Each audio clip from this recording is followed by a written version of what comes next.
දසබලධාරී බුදුරජාණන් වහන්සේටද పూర్වයේ කරන ලද කර්ම 12ක් මෙලොවදීම විපාක දුන් බව දිනක් හිමාලයේ අනව තප්ත විල අසලදී 500ක් වූ භික්ෂූන් හමුවේ වදාළසේක. පුබ්බකම්ම පිලෝතික ආපදානයට අනුව එය මෙසේය.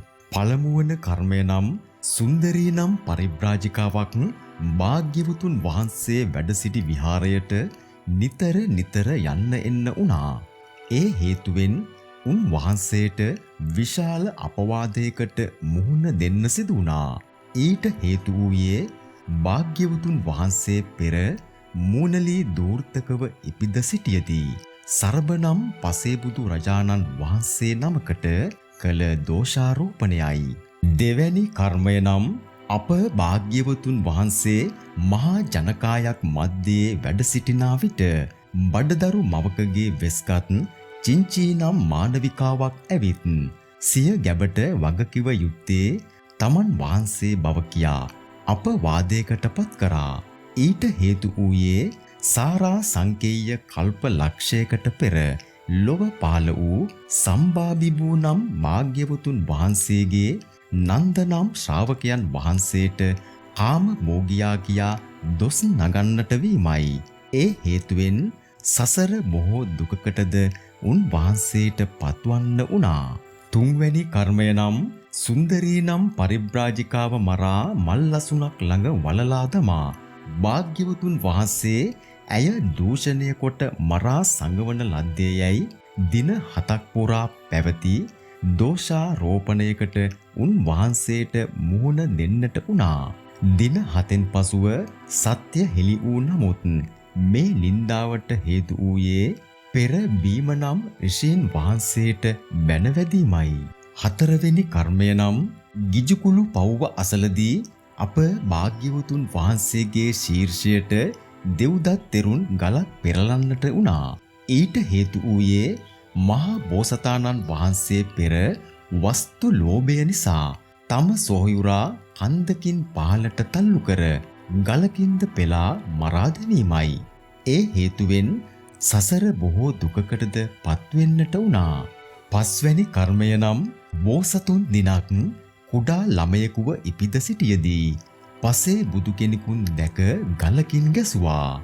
ඒ කර්මය හේතුවෙන් මේ අත්භවයේදී භාග්‍යවතුන් වහන්සේගේ ජීවිතය නැති කිරීමට දෙව්දතුන් දුනුවායන් යෙදෙව්වා.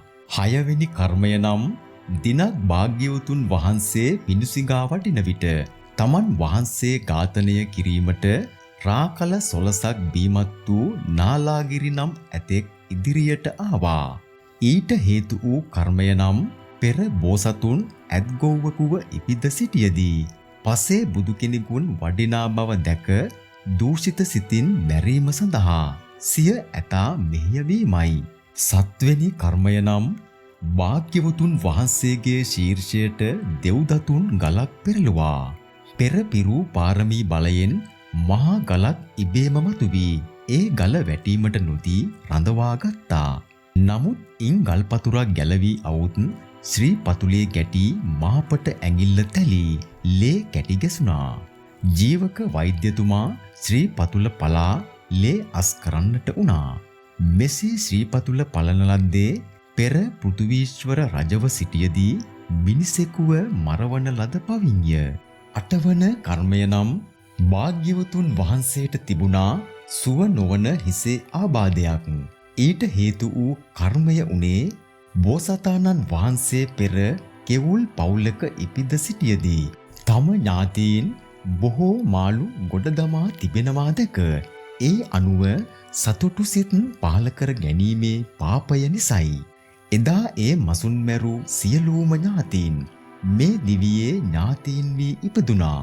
ඒ සැමටම ප්‍රාණඝාත කර්ම විපාක දීම නිසා විදූඩහ කුමරු අතින් සියල්ලන්ටම මිය යන්න වුණා.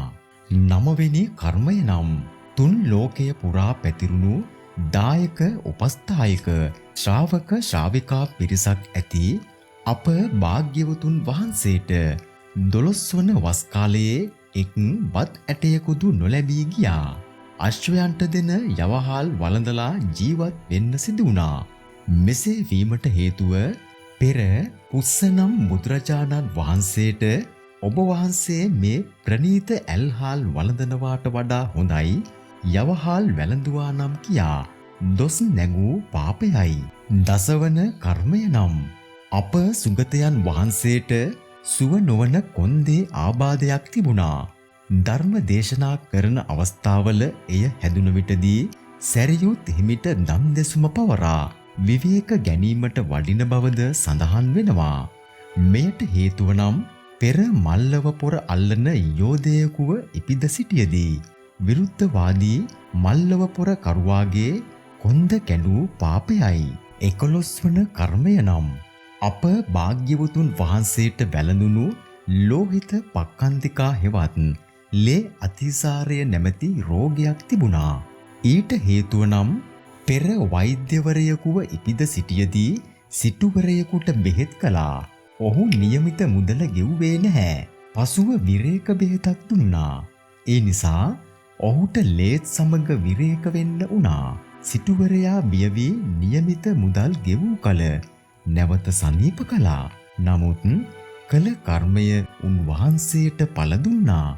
12 වන කර්මය නම් මහා බෝසතාණන් වහන්සේට බුද්ධත්වය පිණිස 6 අවුරුද්දක් දුෂ්කර ක්‍රියා කිරීමට සිදු වුණා. ඊට හේතු වූ කර්මය නම් පෙර ජෝතිපාල මානවකයාව සිටියදී ගටිකාර බමුණා සමග කාශ්‍යප බුදුරජාණන් වහන්සේට දොස් කී පාපයයි. බලන්න සත්පුරුෂයිනි, මහත් වූ නුවණක්, බලයක්, යසසක්, පිරිවර සම්පත්තියක්, ගුණ සම්පත්තියක් සහ මහත් වූ 이르දි බලයක් ඇති අප භාග්‍යවතුන් වහන්සේට పూర్වයේ කරන ලද කර්ම සහ එහි විපාක වලින් බේරී සිටීමට නොහැකි නම් එතරම් පාරමී ශක්තියක්, ගුණ ශක්තියක්, නුවණක්, පිරිවරක්, 이르දි බලයක් නැති ඔබ අප වැන්නවුන් කෙසේනම් ගැලවෙන්නද? එබැවින් පසුතැවිලි වන්නට වෙන දෑ නොකරන්න.